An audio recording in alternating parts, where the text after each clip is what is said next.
کیا فوائد سورہ ہیں؟ زلزلہ جو ہے وہ فالج کے لیے بھی مفید ہے، چکر آنے کے لیے بھی مفید ہے، جن کو الٹیاں آتی ہوں ان کے لیے بھی مفید ہے، بیماروں کو پڑھ کے پانی پہ دم کرنے کے پلانے کے لیے بھی مفید ہے۔ اور دوسری بات یہ ہے کہ آیت جلالی تمام ہم دشمنوں کے مقابلے کے لیے بھی بہت ہے سبحان کہ اللہ۔ اگر اس نیت سے پڑھا جائے کہ میرے دشمنوں اس زمین پہ نہ چل سکیں۔ جی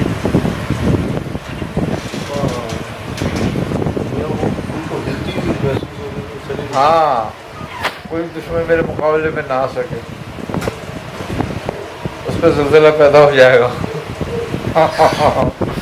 تو یہ دشمنوں کے مقابلے کے لیے بہت زبردست ہے۔ میں کچھ طریقہ کار اس کا بیماری کے لیے فرما دیں، دشمن سے بیماری کے لیے 41 بار پڑھنا ہے، اس کو پانی پہ دم کر کے پلانا ہے، 41 بار پڑھ کے فالج والے پہ دم کرنا ہے۔ اچھا جھولا جن کو ہو جاتا ہے نا، جن کا آلہ دھڑ ہاں کانپتا رہتا ہے میاں جی جی۔ ان کے لیے بھی بہت مفید ہے یہ پڑھ کے دم کرنا ان پر بھی۔ اچھا اسی طریقے سے یہ امراض خون پر بہترین کام کرتی ہے۔ جادو اور جن کے لیے جادو اور جنات کے لیے بہت زبردست ہے یہ پڑھ کے دم کرنا، پانی پہ دم کرنا، تیل پہ دم کرنا خاص طور پہ، اور تیل پہ دم کر کے مالش کر کے اس کو نہلانا، اس کے لیے بھی بڑی مفید تعداد 66 مرتبہ ہے جن جنات کے لیے۔